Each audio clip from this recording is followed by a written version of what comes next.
How redemption processes work. Hi, my name is Julia M. Spencer. I'm a real estate advisor, investor, and your number one source for real estate advice online. Thank you again so much for tuning into my YouTube channel right here, Julia M. Spencer. You're one place, you're one source for real estate investing advice. And in this video, we're going to talk about how redemption processes work. And as an example, I wanted to actually bring you this particular redemption process because first off, before you listen to this video, just realize that redemption processes work different in all counties and all states, and everybody has a little bit of a different process. So it's going to be your responsibility to find out exactly how it works where you are investing. But let me just give you an example. I can do an example for other places where I go too, but this is actually what just happened, so I wanted to make a video about that briefly. I'm here right now in Jasper County, outside Ridgeland, South Carolina, and I come here frequently because my son is a student pilot. He's learning how to fly. He's actually flying right above us in the air somewhere right now. And I have another half hour left before his lesson is done.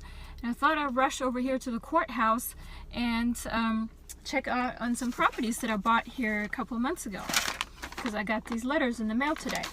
And what we're talking about here is I made some videos about some properties that I bought over the counter right here in South Carolina in Jasper County in December, and it is now middle of March. We have a pretty warm day today actually, so it's like kind of hot in the car, but it's actually pretty cold day outside.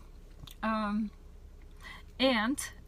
got a letter today saying that the person that owned the property that I purchased the lien from has redeemed. And I'm just going to read you this letter. I got this letter. It says, "Dear Madam, Sir, I'm writing to notify you that the property in the name of Edward Jones," that's the name of the owner, and it has like the parcel number, "that you bid on at the Jasper County tax delinquent sale held on blah blah blah date has been redeemed. Please return the tax sales receipt, green 8.5 by 11 card that you received from this office to receive your refund." And it tells me the amount. This is the amount of your bid plus your entitled interest. So simple and so easy. I love it. This is Jasper County tax collector. And this is the receipt that they gave me when I purchased it. So it's actually really simple process. But I was already here, so I was gonna just walk there and hand them this paperwork and get my money. But it's 5 o'clock and they closed the door on me. Here I am in the parking lot. Anyways, let me just talk to you about how that process works here in Jasper County. It's probably pretty similar in other counties in the state of South Carolina. But if you go to another county, it might be slightly different. If you go to another city, it might be slightly different. If you start going to another state, it might be significantly different. You just have to check up on that if you are an investor. But this is how it works here. Jasper County, or South Carolina, Jasper County has a 12-month redemption period. So when you purchase a tax lien, is it the lien state, the original owner has 12 months to redeem it, but the way they calculate the interest for the investor is on a 3-6-9-12 schedule, which means if the original owner redeems within the first quarter after the tax sale, then they'll have to pay 3%, in the second quarter 6%, in the third quarter 9%, and in the last quarter before the redemption period is up 12%. Now in my case though, I didn't go to the actual tax sale. The tax sale was conducted in November of last year. It is now March. That is a whole total of 3, 4, 5 months. I didn't go to the tax sale initially. I kind of just didn't forget about it. I just wasn't involved in that for some reason. I don't know. I had something else going on. But I decided to go to the over-the-counter sale, which is what they have here in South Carolina. It's just across the border from Georgia, Chatham County, where I live. In Georgia, we don't have over-the-counter sales. If properties are unsold at a tax sale, they go into a pool and it's maintained and held by the county. It's really difficult to get to that pool of properties in a state that doesn't have over-the-counter sales. Really easy to do it here in a state that has over-the-counter sales. South Carolina is one of the states that allows over-the-counter sales. Jasper County has a list for that. And so what I did is, since I skipped the sale in November, I went in December and asked them for the list.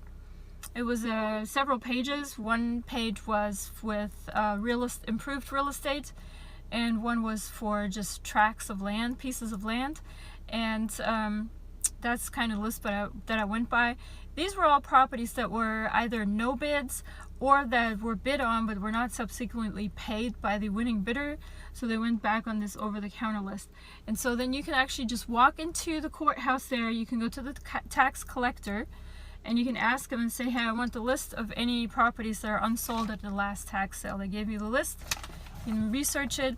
We took a good, probably about 3 weeks. I was with another lady, the two of us, actually 3 of us. She brought her boyfriend, and I made videos about this, by the way. You can look at those. We drove around, we looked at the properties. I actually made videos of the properties and pictures, so you can look at them. And by the way, if you looked at those videos, the lot that I'm talking about now that was redeemed was the one with a mobile home on it. There was 2 that I bought that day.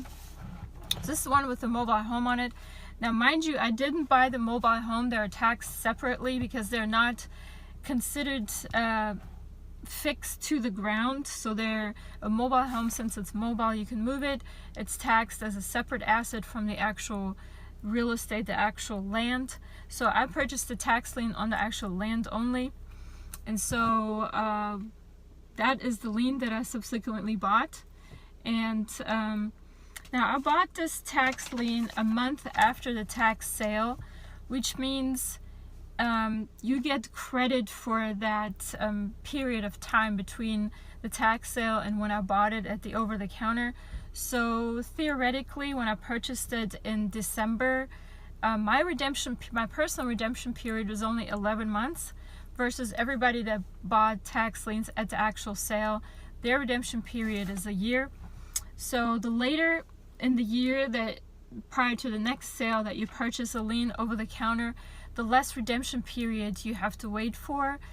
And this might be very important to you watchers and listeners out there who always ask me, well, I don't want to go to a lien state because redemption period is too long, my money is held up too long. Well, just look at the states that have over-the-counter sales where the redemption period is part of that time frame that a property is on an over-the-counter list between the sale date, the actual auction date, and when you purchase it over the counter, because that time usually is accepted as part of your redemption period.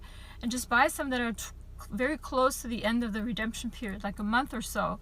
So you can just buy them over the counter with 1 month in the redemption period left, and you can foreclose on them immediately, like a month later, if nobody comes and gets it. So let me get back to this here.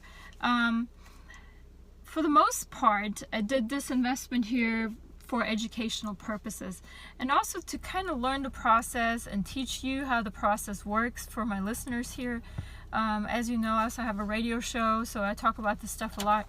But the best way to learn how a process is done in a particular county is to just do it.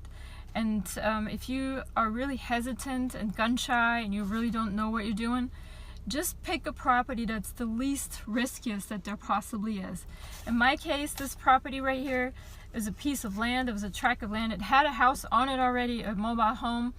So I'm pretty much guaranteed no loss in this situation, because if I had actually kept this property, first off, the land's worth way more than I paid. Second off, if that building had remained on there, I could have asked the owner of the building to move the building or else pay me a rent to use my land. And third off, it was a very nice mobile home, and so it was very likely that they're probably going to redeem. So it was like literally no risk with this investment. So I invested, and also the amount that I paid was very little. So there was actually no risk whatsoever. I mean, such a minimal amount. I don't know. I can't even make up anything. Maybe there was a big sinkhole in the places all of a sudden unusable. It's just like I make stuff up. There's no risk. So we are now middle of March approximately. I purchased this property in the middle of December. We are January, February, March, 3 months, and I received 6% interest on this property. And that is not, even though I only held the property for 3 months, I still got 6%, which is counting as redeeming in the second quarter, because it was actually already past the tax sale 4 months, which just considers it being in the second quarter, and I get 6%. So, very easy process here in Jasper County. They send me the letter right here. It says, send us the green receipt. I found the green receipt. I'm going to send this in, and they're going to send me a check for my initial bid plus my interest. And let me just give you the numbers, because a lot of people ask me, like, well, how much money do I need to get started? How much money am I going to make? I'm going to give you the exact numbers right now so you have an idea. This is for educational purposes. I don't usually do a lot in South Carolina. Just started going to South Carolina, so now that I know that the process works, I can diversify and pick properties that are maybe a little bit riskier and also put more money into it. Specifically, at the same exact over-the-counter sale, we had actually spotted a property that was selling for, I want to say it was like $30,000, and it was a lot that was worth $1.5 million because it was right next to an interstate exit. It's actually right next to like a Waffle House, so it was a lot that could have been used commercially with huge profits. But I didn't want to buy that one because I wanted to learn the process on this cheap one. So let me just tell you what the deal here was. I purchased this property in December of 2017, and the amount I paid was $471.84.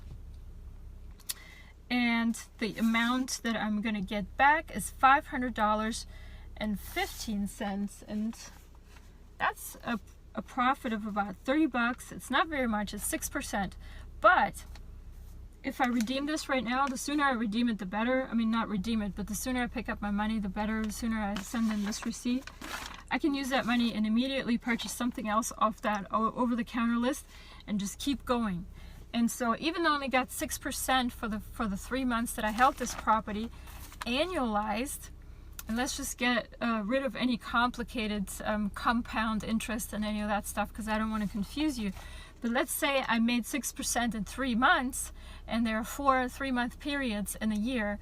You can just multiply your 6% times 4, and you get 24% return, which is way better than taking the money to a savings account. So that's the kind of stuff I do. This is how you start at the very beginning. When you get started and you want to do this, you want to practice, you want to get your feet wet, you want to educate yourself. You start with something simple and cheap and no risk, and then you build yourself up from that. You can't start at the top, you have to start at the bottom. So that's my advice for you today. Make sure you go to my website. Sorry the video is so long. JuliaMSpencer.com. Check out my radio show. It's on Wednesdays at, actually if you're locally Savannah, 107.5 FM, WRUU. You can also stream online, WRUU.org. All my shows, all my radio shows are also put on YouTube. So since you're already here at the YouTube channel, you can just check for my radio shows, and by date you can watch other radio shows that I have there. And that's all I have to say for this video. Go ahead and subscribe, leave a comment, make sure you send me messages right here at the bottom of this YouTube video. Go to my website, subscribe there so you can get my newsletter, and I look forward to get your questions. Yeah, JuliaMSpencer.com. Don't forget to subscribe today, and thank you for listening to my video. Have a great one. For your free guide to real estate investing, visit JuliaMSpencer.com.